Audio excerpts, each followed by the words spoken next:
কিছু খেতে চাই না ঘাতক, আমার কোনো কিছু খেতে ইচ্ছে করছে না ঘাতক। আপনার কিছু খেতে চাই, আমার কাউকে দেখতে ইচ্ছে হয় না ঘাতক, কিন্তু মৃত্যুর পূর্বে যদি আমার একমাত্র মেয়ে রূপারের সাথে দেখা হতো না, আমার মেয়ে রূপার যদি এই জায়গায় আসে ঘাতক, তাহলে যে আমাকে হত্যা করতে পারবে না ঘাতক। ঘাতক, এই তো আমি মাথা পেতে দিচ্ছি ঘাতক, তুমি নির্বিকে আমাকে হত্যা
মানুষকে মানুষ দাম দেয় না, এমন রাজ্যে না থেকে কি হবে? চলো আমরা এখান থেকে চলে যাব অন্য রাজ্যে, এই রাজ্যে থাকবো না।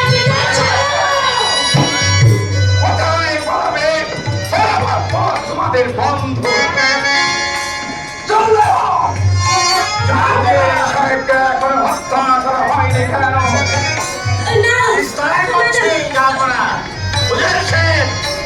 আপনি মৃত্যুর জন্য প্রস্তুত হন।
তুমি যদি আমার বড়দিনের পুত্রকে স্বামিত্ব রূপে বরণ করে নাও, আমার পুত্রের সঙ্গে বিয়েতে যদি তুমি রাজি থাকো, তাহলেই তোমার বাচ্চাকে আমি মুক্ত করে দেবো, অন্যথায় মৃত্যুদণ্ড করার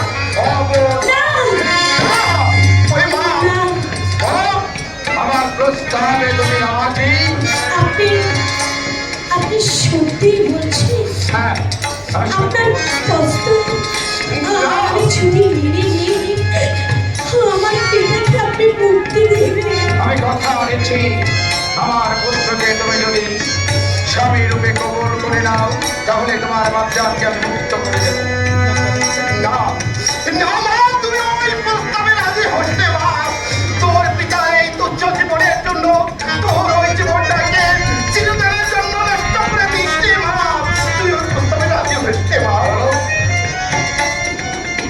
তবে তুমি আমার প্রস্তাবে রাজি?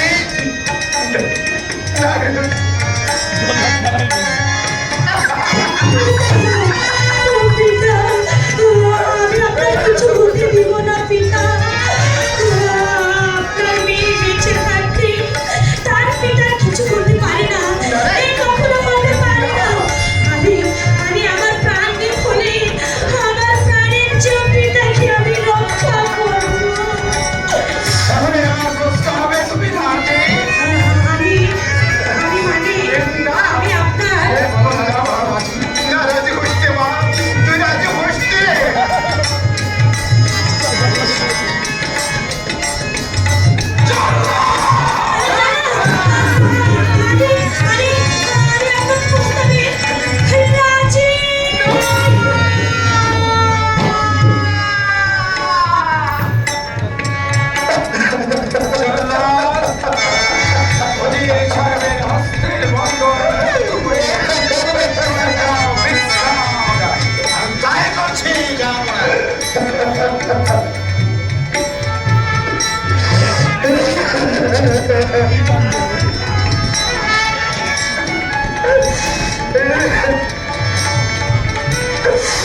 কি করলি রে মা, তুই কি করলি?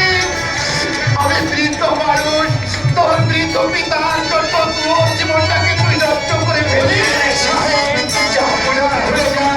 কাহিনী আসুন, সময় নেই, অতি শীঘ্র করে দেবার কাজ আনন্দের সহিত সমাপ্ত।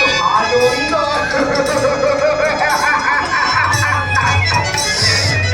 আমার আনন্দ। ওরে দেশবাসী, তোমরা সবাই চেয়ে দেখো, এক নারী তার পিতার তুচ্ছ জীবনের জন্য এই মহিষী যে নারী তার জীবনকে উৎসর্গ করে দিয়েছে, উৎসর্গ করে দিয়েছে। পুলিশ সাহেব, এতদিন ছিলেন আপনি আমার রাজ্যের সাধারণ মন্ত্রী, আজ হলে আপনি আমার গৌরব আত্মীয়। তাই তো আসুন, বিলম্ব না করে বিবাহের কাজ সম্পূর্ণ করতে হবে। চল চল, তোকে আমি নিয়ে সাথে বলি দিয়ে আসি, চল। তাই তো পিতা, আপনার হাত দিয়ে আমি শেষ শ্বাসটুকু নিয়ে আমি চলে যাব পিতা। আমি যাই কিছু করি না কেন, আমার প্রাণের চেয়েও পিতার জন্যে আমি সব কিছু করতে পারবো পিতা, সব কিছু পারবো। পিতা, তুমি আর এখন কেঁদো না পিতা, তোমার কাছে যে আমি আর সইতে পারছি না পিতা। বলো, কোন মেয়ে কি পারে তার বাবার কাঁদন দেখতে? কোনোদিন পারে না। চোখে পানি মুছো, আমার কপালে যা লেখা ছিল